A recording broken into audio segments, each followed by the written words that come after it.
So for our other report under the same project, we again looked at UiT staff members' experience, and this time it was their experience of applying for external funding for research, and their motivation, capacity, and institutional support, or how it was perceived. So the background for this was how external funding is essential for research and academic career development. A lot of us feel an increased incentive from our institutions to keep applying for these external funds. And there's been a lot of association between external funding, and it can determine your academic success, your career, and your prestige or status, as you see here in the titles in Norwegian. But you have a lot of focus on this, like who is getting what in funds, how do you apply, and how prestigious is it to get your application granted. And there is a lot of research on the impact of external funding on academic career and research, just because there's such hard numbers. It's very easy to find people's positions, funding granted in numbers and so forth, though we have less research on the actual perception and experiences of the application process, actually going through this. And this is very significant, as grant application is a significant workload for many of us. And it's such like a big focus that I feel like we're constantly working on. And based on numbers from the Norwegian Research Council, the median work time in 2016 to be working on an external funding application was roughly 4 weeks, but most fell within the range of 3 to 12 work weeks. And that would be 12 work weeks just working full-time.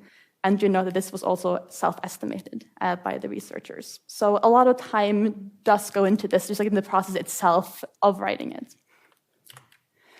And now we see an interesting gender difference based on Norwegian numbers from the Norwegian Research Council from 2016, where you see a very notable gender gap in who gets granted funding. And these numbers are based on if the project itself got funded and who was the research leader, not in full numbers and full grants, where only 41% of women in Norway get granted external funding. So you might start thinking like, well, what's going on? Is there some gender bias in these kind of reviewing committees? Is it just an inherently gendered trait to write applications? But what we see is it almost perfectly mirrors who applies. Around 40% of women or distribution apply for external funding, and 41% get it. So not necessarily gender difference in funding decisions, it's just the fact that, like, well, who is applying? So you have a gender difference in the actual application. And why is that, right? Because the kind of application process for external funding can have many both benefits and downsides. Benefits, it kind of generates often new research ideas. You need to get really, really familiar with your research. It kind of can encourage new collaborations, and you get some experience with it, as well as potential text you can recycle to other applications later. And the downsides, it's incredibly time-consuming, it decreases your capacity for other things, and even in Norway, the success rates are very low, lying from 7 to 11%. But you wouldn't think there are inherent gender differences to either of these that could explain the kind of gender differences in application. It would be as time-consuming for all genders, and it will still decrease your capacity for tasks. So what's going on? So we kind of dug into the past literature to kind of look into, like, well, what motivates people, or what's the reason why people are applying for external funds or not. And we kind of identified 3 main factors that have to do with motivation. Do you want to do it, or do you have good motivation why as to not be doing it? What are you motivated by? And the second being your capacity and time. Do you have the time? Do you have the resources to be doing this? And thirdly, what kind of institutional support are you receiving? Not only in the process of writing the application, but can you trust that the institution will appropriately support you with your project if it gets funded? So that's also what I want to explore in a Norwegian context at UiT, which is more like people's experiences and motivations, capacity, and perceived institutional support.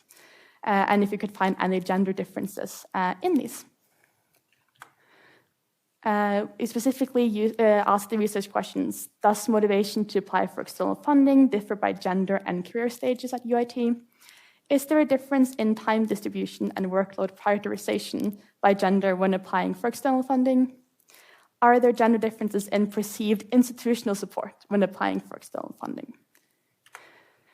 So once again, we did use an anonymous online employee survey. We did ask about motivation, demotivations, using kind of statements that participants could agree to. One of the examples being, I apply for external funding because I want to further develop my field of research. For capacity, you had statements like, I can easily dedicate my research time to writing external research applications. And for institutional support, we had items like working with the administration on external funding applications, make the application process easier. So for our participants, we had a very similar gender distribution, around 2/3 being women, 1/3 being men, having a few transgender and non-binary participants, which again similarly had to unfortunately be excluded due to statistical and ethical concerns. Worth noting before going forward was that over half of our sample was from the Faculty of Health Sciences, so just keep that in mind as we go through the findings. So for our first one, does the motivation to apply for external funding differ by gender and career stages? And we found no difference whatsoever, even when controlling for age, position, or individuals' years in academia. And nor do we find any kind of differences depending on if their position was temporary or permanent or where in their career they were. As you can kind of see here. Because again, we did measure motivation, what are your reasons for being motivated, as well as demotivations, potential reasons for not wanting to do so. We see men and women score very similarly. However, we did find one item in the scale that we did find a notable gender difference for. If you have any experience with kind of quantitative research methods, you know that this is not a good way to analyze data, to just like run all items at the same time, because your chance of false positives is quite high, but I will get back to it. Because interestingly, there was a gender difference in the item. I did not apply for external funding because I do not have the time to lead a project, where women scored higher than men at 4.23, whilst men answered 3.64 on average. Interestingly, when it came to capacity of men and women, we did ask about their distribution of how much time they spent of their personal time writing applications and how much they spent work time. And surprisingly and concerningly, both men and women reported that a little less than half of the time they spent writing external research applications for external research was spent during their personal time. And if you kind of think back previously to the median time being 4 weeks of full work time, well, 2 of those weeks are spent in your personal time. And also here we found no gender difference whatsoever. Though similarly, there were specific items we found gender differences on. For example, at the item, I tend to prioritize other activities over writing external funding applications. Women scored significantly higher than men. On the item, I can easily dedicate my research time to writing external funding applications. Men scored higher than women.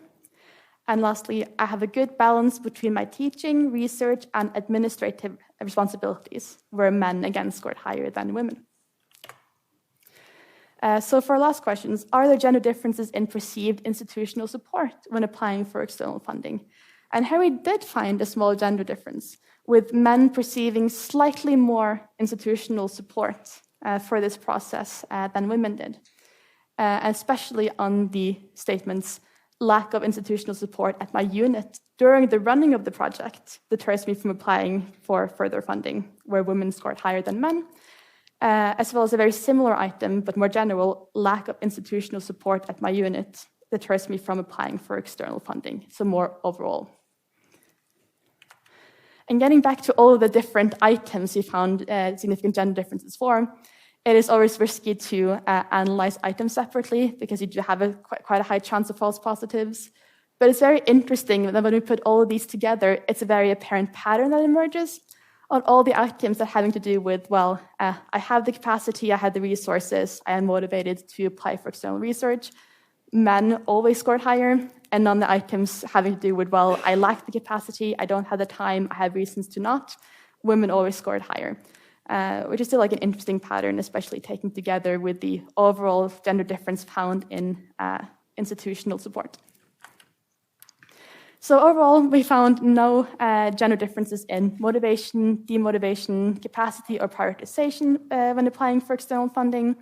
Women reported slightly lower institutional support for applying for external funding.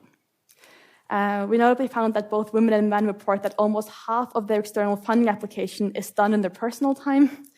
And thirdly, the few almost statement-specific gender differences found may indicate a slight pattern of more adversity for women to apply for external funding. Thank you for your attention.